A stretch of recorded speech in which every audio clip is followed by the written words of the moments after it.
मेरे प्यारे दोस्तों, आप सभी को ललित जांगिड़ का प्यार भरा नमस्कार।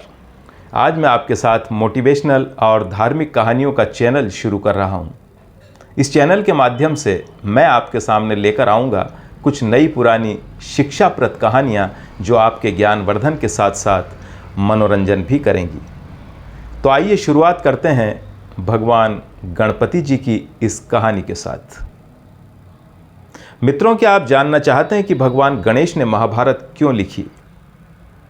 एक दिन की बात है, वेद व्यास हिमालय में बैठे ध्यान कर रहे थे। तभी भगवान ब्रह्मा वहां पर प्रकट हुए और उनसे महाभारत महाकाव्य लिखने के लिए कहा। चूंकि व्यास ने पूरी लड़ाई देखी थी और वे सभी पात्रों को व्यक्तिगत रूप से जानते थे, इसलिए वे कहानी लिखने के लिए सबसे उपयुक्त व्यक्ति थे। वेद व्यास जानते थे कि महाभारत कोई साधारण कहानी नहीं है, ये एक जटिल और बेहद लंबी कहानी है। इसलिए व्यास को मदद के लिए किसी बहुत ही सक्षम व्यक्ति की ज़रूरत थी। फिर व्यास ने सबसे अच्छे लेखक की तलाश शुरू की। उन्होंने दूर दूर तक दृष्टि डाली, लेकिन उन्हें कोई नज़र नहीं आया। अचानक उन्हें यह एहसास हुआ कि भगवान गणेश जी उन्हें महाकाव्य लिखने में मदद कर सकते हैं।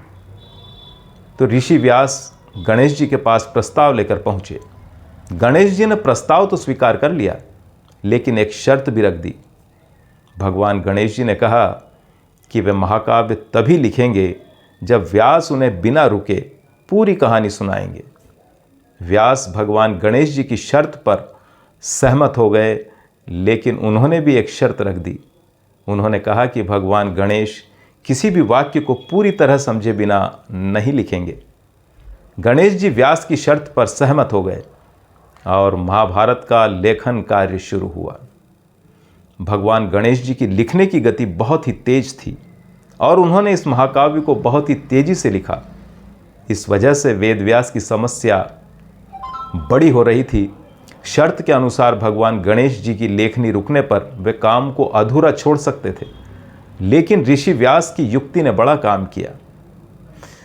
ऋषि व्यास जानबूझकर बीच बीच में कुछ जटिल वाक्य डालने लगे, जिससे भगवान गणेश जी को रुकना पड़ा और महाकाव्य लिखने से पहले उसे समझने में उन्हें समय लगता था। तो गणेश जी जब जब रुककर सोचते थे, उसी समय ऋषि व्यास सांस ले सकते थे और अपने मन में अगला वाक्य बना लेते थे। किंवदंती है कि महाभारत लिखने में गणेश जी को 3 साल लग गए थे। इसके अलावा एक और अंतर्निहित कहानी है कि जब भगवान गणेश महाभारत को अविश्वसनीय रूप से तेज गति से लिख रहे थे, तो उस समय उनकी लेखनी टूट गई थी। लेकिन चूंकि वे लिखना बंद नहीं कर सकते थे, इसलिए उन्होंने तत्काल ही अपने दांत का एक टुकड़ा तोड़ लिया और लिखने का क्रम जारी रखा। इसलिए भगवान गणेश को एक दंत के रूप में भी जाना जाता है। एक और बात कही जाती है कि लगातार 3 वर्षों तक तेज गति से लिखने के कारण गणेश जी को तेज ज्वर हो गया। उनका शरीर बहुत गर्म हो गया। तब वेद व्यास ने उनको नदी में ले जाकर डुबकी लगवाई। तब कहीं जाकर गणेश जी का तापमान सामान्य हुआ। तभी से भगवान गणेश जी को प्रतिवर्ष अनंत चतुर्दशी को नदी या तालाब के जल में ठंडा किया जाता है। गणेश जी द्वारा महाभारत लिखने की कहानी हमें बहुत कुछ सिखाती है। सबसे पहले भगवान गणेश का निस्वार्थ कार्य, जिन्होंने अपनी लेखनी टूटने पर महाकाव्य लिखने के लिए बिना समय गंवाए अपने ही दांत का एक टुकड़ा तोड़कर लिखना जारी रखा।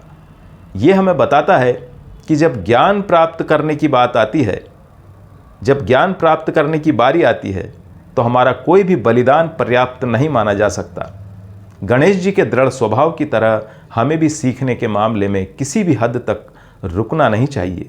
इसी तरह वेद व्यास की बुद्धि और सहजता हमें सिखाती है कि हम कुछ तत्काल सोच के साथ किसी भी जटिल स्थिति से बच सकते हैं। उदाहरण के लिए व्यास ने भी शर्त रखी कि गणेश वाक्यों को समझे बिना महाकाव्य नहीं लिख सकते। इस शर्त से उन्हें पाठों के बीच में कुछ क्षण सांस लेने के लिए मिल गए। आज की कहानी में बस इतना ही। जल्द मिलेंगे किसी और रोचक कहानी के साथ। तब तक स्वस्थ रहें, व्यस्त रहें, अपना व अपनों का ख्याल रखें। नमस्कार।